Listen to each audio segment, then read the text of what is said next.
നീ തന്നെ വർത്തമാനവും ഭൂതവും ഭാവിയും വേറെല്ലോതു മൊഴിയുമോ നീ അകവും പുറവും തിങ്ങും മഹിമാർന്ന നിൻ പദം പുകഴ്ത്തുന്നു ഞങ്ങളങ്ങ്.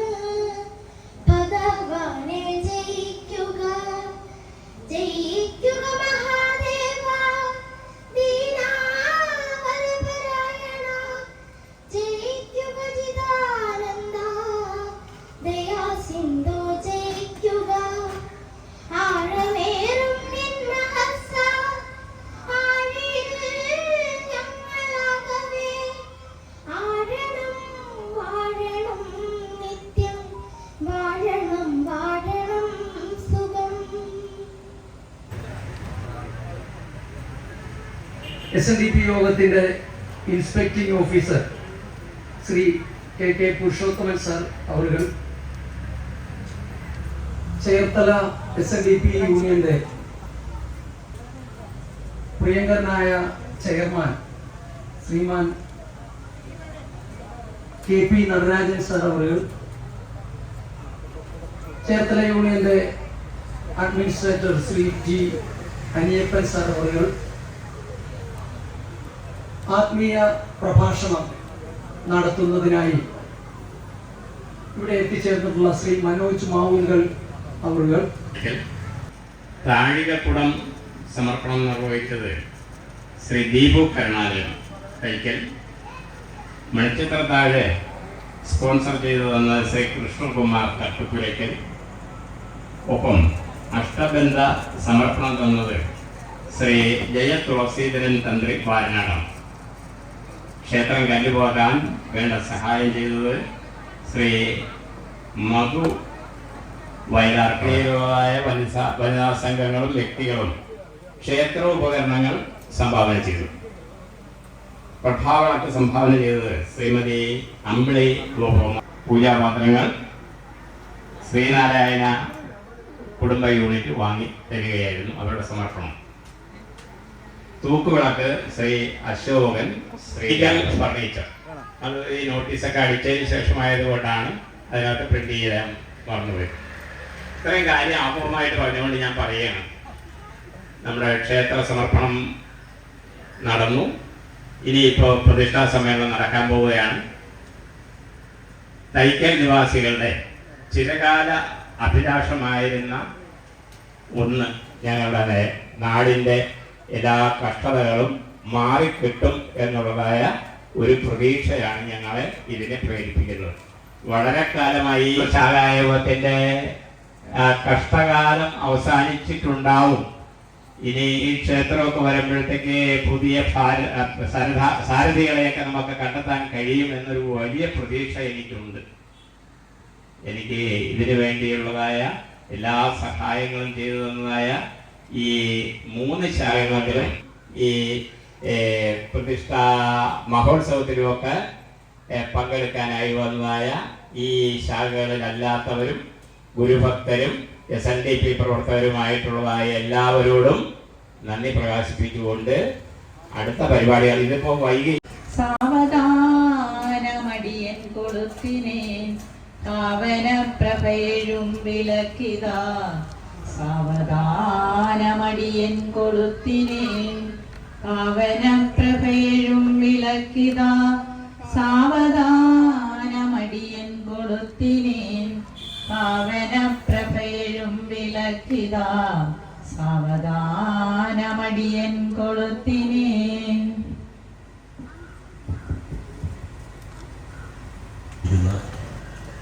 എല്ലാ സഹോദരി സഹോദരന്മാർക്കും ജനപ്രതിനിധികൾക്കും ശാഖകളുടെ യൂണിയൻ്റെ എല്ലാ നേതാക്കന്മാരായ എല്ലാ വ്യക്തിത്വങ്ങൾക്കും എൻ്റെ വിനീതമായ കൂപ്പുകൾ. അദ്ദേഹത്തിൻ്റെ പ്രഭാഷകൻ്റെ അറിവും തിരിച്ചറിവും നിങ്ങൾക്ക് നൽകാൻ ഇരിക്കുകയാണ്. ഞാനൊരു അധിക പ്രസംഗം നടത്തി എന്നൊരു ആക്ഷേപം ഉണ്ടാകാതെ ഞാൻ തിരിയും. കാരണം ഇവിടെ തെരഞ്ഞെടുപ്പ് ചാനൽ വന്നുപോയി. 18. അത് വന്നപ്പോൾ ചോദിച്ച് ഞാൻ ഉത്തരം പറഞ്ഞു. അത് വലിയ വിവാദമായി. പിന്നെ എല്ലാ ചാനലിലും പോയി ഇന്നലെ എന്നെ തിരക്കി. അപ്പം ഞാൻ പറഞ്ഞു മൈഗ്രീനാണെന്ന് പറഞ്ഞാൽ ഒരു മൈഗ്രീനുമില്ല. കാരണം അത് എനിക്ക് നമ്മുടെ സംഘടനാ നിലയിലുള്ള പല എൻ്റെ സുഹൃത്തുക്കളും വിളിച്ചിട്ട് പറഞ്ഞു, ജനസെക്രട്ടറി ഈ ഇലക്ഷൻ കഴിയുന്നതിന് ഒരു സംവാദം ഉണ്ടാകാവുന്നൊന്നും ജനറൽ സെക്രട്ടറിയുടെ വായിരുന്നു വരുന്നത്. പ്രസംഗത്തിന് മുൻപായിരുന്നു ഗുരുവിൻ്റെ നമ്മോട് പറഞ്ഞ് വിജ്ഞാനിച്ചാൽ മതി. അങ്ങനെ എനിക്ക് ഒരു ഉത്തരവ് എൻ്റെ സംഘടന അല്ലെങ്കിൽ നമ്മുടെ സംഘടനയിൽ നിന്ന് തന്നിരിക്കുകയാണ്. ഞാനൊന്നും പറയുന്നില്ല. മറ്റൊന്ന് തയ്ക്കൽ എന്ന് പറയുമ്പോൾ എനിക്ക് പണ്ടേ അറിയാം. പണ്ടേ ഞാനിവിടെ വന്ന് ഒരുപാട് നിരങ്ങിയിട്ടുണ്ട്. ചിരവാദി പ്രശ്നം ഞങ്ങളുടെ ഓർമ്മയുണ്ടോയെന്ന് എനിക്കറിയില്ല. പ്രായമുള്ളവർക്ക് ഓർമ്മയാണ്. ചീരമാവതയിൽ പ്രസിഡന്റ് തയ്ക്കൽ. അന്ന് ഇവിടെ മതസൗഹാർദ്ദം നല്ലപോലെ ഉണ്ട് എന്ന് നിങ്ങൾ പറയുമ്പോൾ വളരെ സന്തോഷമുണ്ട്. അന്ന് മതസൗഹാർദ്ദമില്ലാതെ എത്രയോ പ്രശ്നങ്ങളായിരുന്നു. അന്ന് ചീരവാദി പ്രശ്നവും ചിമിത്തേരി പ്രശ്നവും എന്ന് പറഞ്ഞ് കേരളം കത്തിയതാണ് ചിമിത്തേരി പ്രശ്നം. അതിൻ്റെ ഒരു കഥാനായകനായിരുന്നു അതുമായി ബന്ധപ്പെട്ട്. അപ്പോൾ തൈക്കൽ എന്ന് പറഞ്ഞാൽ ഒരു കാലഘട്ടത്തിൽ അറിയുന്നത് ചീരമാദേവി പ്രശ്നമാണ്. ചിമിത്തേരി അവിടെ താമസിച്ചിരുന്ന് ചീരമാദേവി മാറി താമസിക്കണം ആയിട്ട് ബന്ധപ്പെട്ടുണ്ടായ തൈക്കലുണ്ടായ വലിയൊരു പ്രശ്നമാണ്. അതിൻ്റെ പേരിൽ സമുദായങ്ങൾ തമ്മിൽ വളരെയധികം അഭിപ്രായ വ്യത്യാസങ്ങളും സംഘടനകളും ഒക്കെ ഇവിടെ ഉണ്ടായി. അതെല്ലാം മാറി ഇന്ന് സൗഹാർദ്ദപരമായി കഴിയുന്നു എന്ന് സ്വാതന്ത്ര്യാസനം പറഞ്ഞപ്പോൾ വളരെ സന്തോഷം. കാരണം ഞാൻ ഒരുപാട് നാളായി ഈ പ്രദേശങ്ങളൊക്കെ ഇന്ന് വന്നപ്പോൾ തന്നെ വളരെ മാറി. പ്രത്യേകിച്ചും ഒരു ക്ഷേത്രം സമർപ്പിച്ച ഒരവസരം കിട്ടി. എല്ലാത്തിനും ജാതി ഭേദം മത ദേശം ഏതുമില്ലാതെ സർവരും സോദരത്തെയാണ്. അപ്പോൾ ജാതിയുണ്ട്, മതമുണ്ട്, വർണ്ണമുണ്ട്, വർഗമുണ്ട്. പക്ഷെ അതിൻ്റെ പേരിൽ ഭേദചിന്തയില്ലാതെ സോദരത്തെ വാഴണം. അതുകൊണ്ട് നമ്മൾ ജാതി പറയുന്നതൊന്നല്ല, ജാതി മതത്തിൻ്റെ പേരിൽ പോരടിക്കുന്നു. അത് ഒന്നുമില്ലാത്ത ആ പഴയ ആ പോരുണ്ടായിരുന്ന കാലത്ത് നിന്ന് മാറി ഇന്ന് ഗുരുവിനെ പ്രതിഷ്ഠിക്കാനൊക്കുന്ന രീതിയിലുള്ള ഒരു ഐക്യത്തിലേക്ക്, പ്രത്യേകിച്ചും ഒരു പ്രസിഡന്റ് നിങ്ങൾക്ക് കിട്ടിയെന്ന് പറയുന്നു. അത് മന്മഥൻ്റെ ബന്ധുക്കാരനാണ്. ആ മന്മഥൻ ബന്ധുക്കാരൻ ഇവിടെ വന്ന് കുടിയേറി അങ്ങേക്ക് ഒരു അനുഗ്രഹം വന്നു.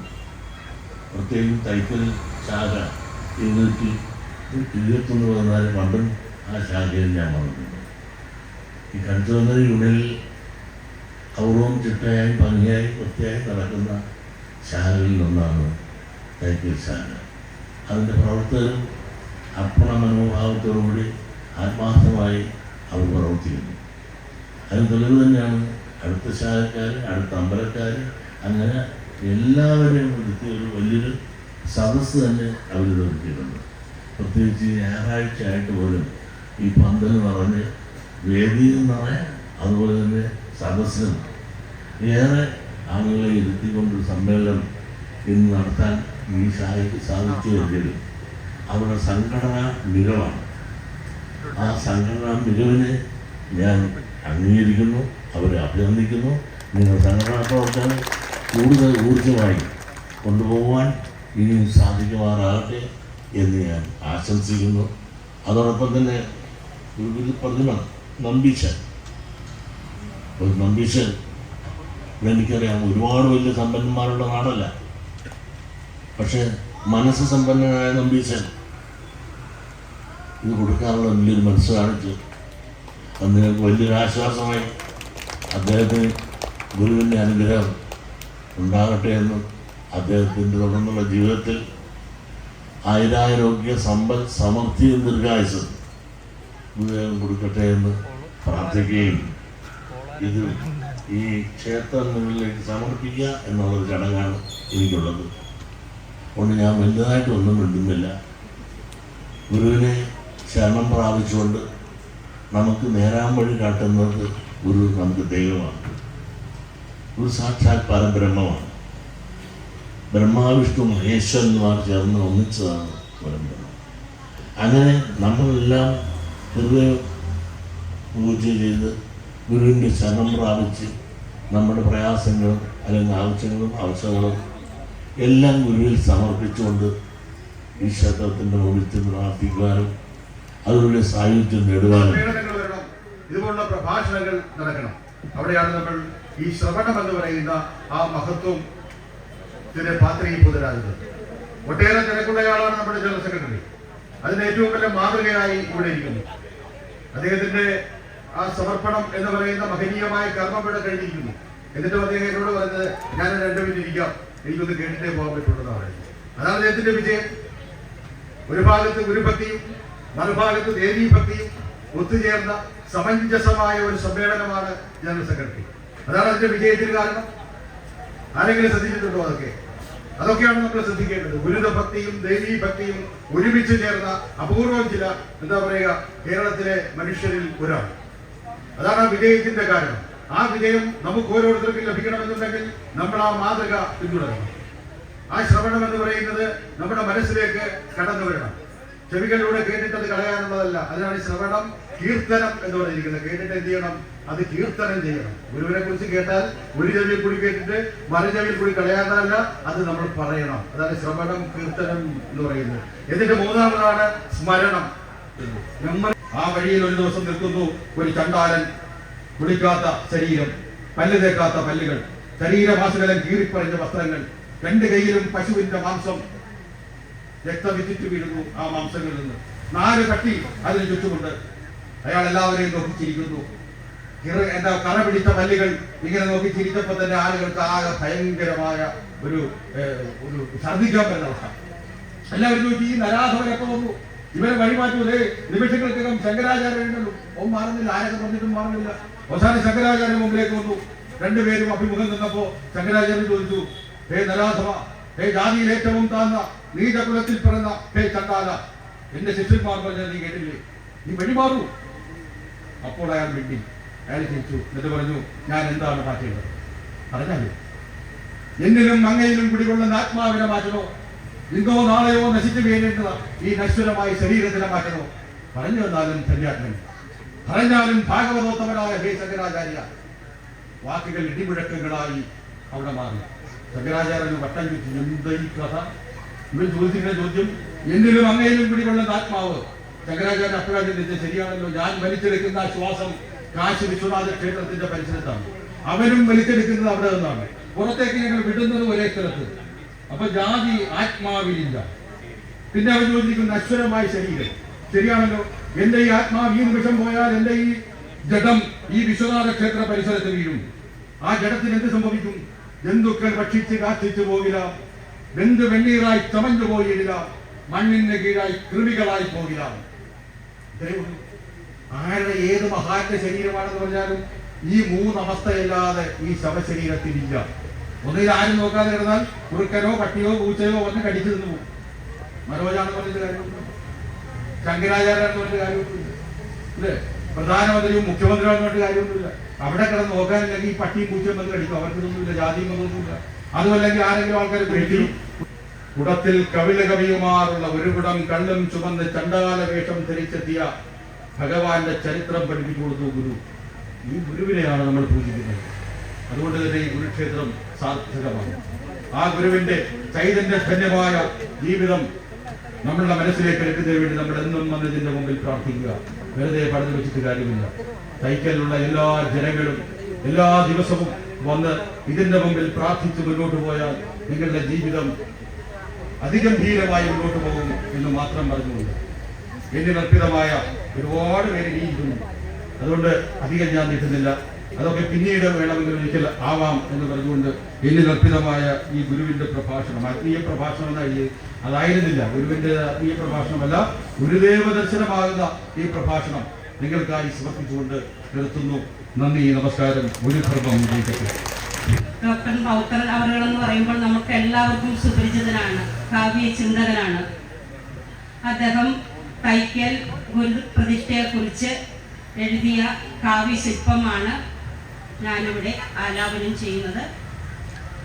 ഈ കാവ്യശില്പം തൈക്കൽ ദേശത്ത് ലോക നന്മയ്ക്കായും ശ്രീ ഗുരുദേവന്റെ തൃപ്പാദങ്ങളിലും ഒപ്പം എൻ്റെ ഗുരുസ്ഥാനീയനായ ഡോക്ടർ ടി.കെ. പവിത്രൻ അവരുടെ പാതാരവിന്ദങ്ങളിലും ഭക്തി പുരസ്കാരം സമർപ്പിക്കുന്നു.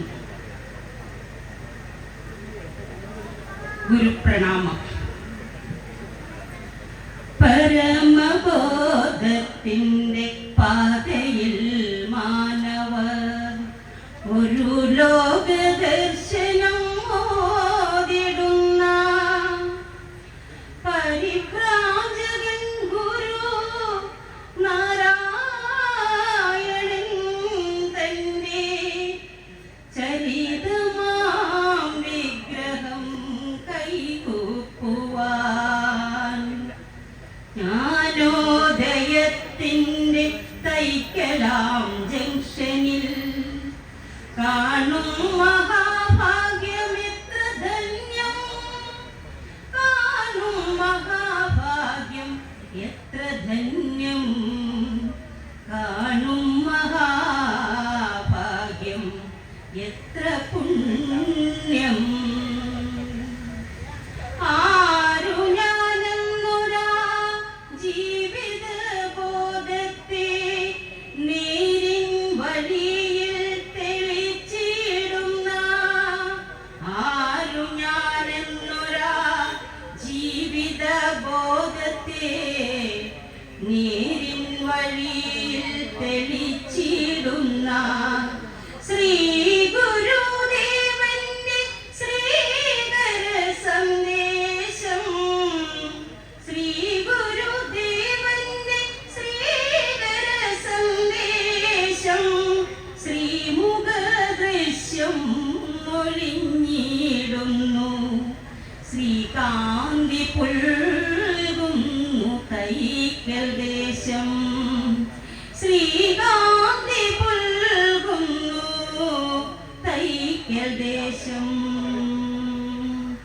മിണ്ടാതെ നിൽക്കുന്ന വിശ്വഗുരുവിൻ്റെ മിണ്ടുന്ന വിഗ്രഹനാദം കേൾക്കാം.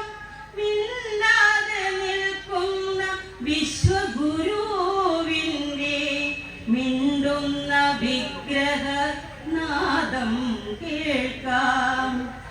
പതിതരേ മക്കളെ ശാന്തി ലഭിക്കുവാൻ മതമത്സരാദികൾ കൈവെടിയൂ, മതമത്സരാദികൾ കൈവെടിയൂ. ജീവിത ദുഃഖം പതിയിരിക്കുന്നൊരി ജീവിതയാത്രയിൽ ശ്രദ്ധരാകൂ. ജീവിത ദുഃഖം പതിയിരിക്കുന്നൊരി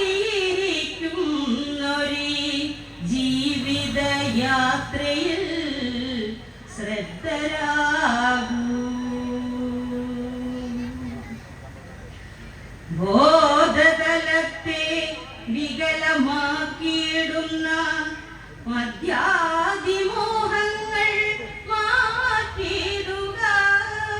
ബോധതലത്തെ വികലമാക്കിയിടുന്ന മദ്യാദിമോഹങ്ങൾ മാറ്റിയിടുക. യാത്ര തൻ മധ്യത്തിൽ ഈ വഴിത്താരയിൽ യാത്രോപദേശം ഒഴിഞ്ഞു നിൽക്കും. യാത്ര തൻ മധ്യത്തിൽ ഈ വഴിത്താരയിൽ യാത്രോപദേശം ഒഴിഞ്ഞു നിൽക്കും. ശ്രീ ഗുരുദർശനം മാനവ ദർശനം പൂനിലാവാകട്ടെ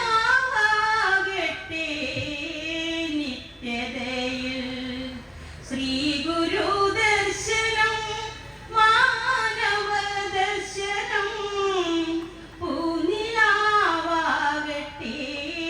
നിത്യതയിൽ പൂനിലാവാകട്ടെ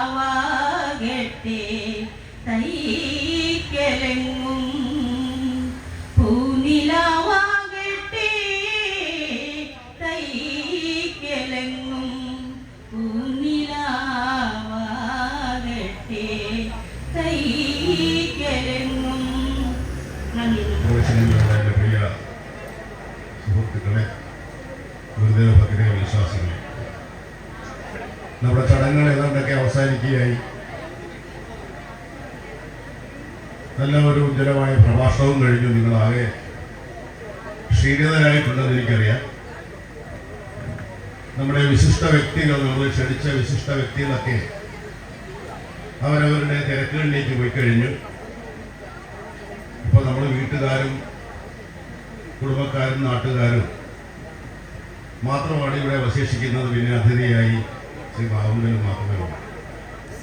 ഇവിടെ പറയേണ്ട കാര്യങ്ങളെല്ലാം പറഞ്ഞു കഴിഞ്ഞു. എല്ലാവർക്കും കാര്യം മനസ്സിലാക്കുകയും ചെയ്യും. വിഭവസമൃദ്ധമായ ഭക്ഷണം നമ്മുടെ അണിയറയിൽ ഒരുങ്ങിക്കൊണ്ടിരിക്കുകയാണ്. വറയിടുന്ന മണമൊക്കെ തുണിയിരിക്കുന്ന ഞങ്ങൾക്ക് എൻ്റെ മുഖത്തിലേക്ക് അടിച്ച് കയറുന്നു. മാത്രമല്ല, ഞായറാഴ്ചയാണ് ഉച്ചകഴിഞ്ഞ് ഒരുപാട് പരിപാടികൾ, ചിലപ്പോൾ കുടുംബ സ്ത്രീകളും സ്വാശ്രയ സംഘങ്ങളോ യൂണിറ്റുകളോ ഒക്കെ പരിപാടികളൊക്കെ ഉണ്ടാകാൻ സാധ്യതയുണ്ട്.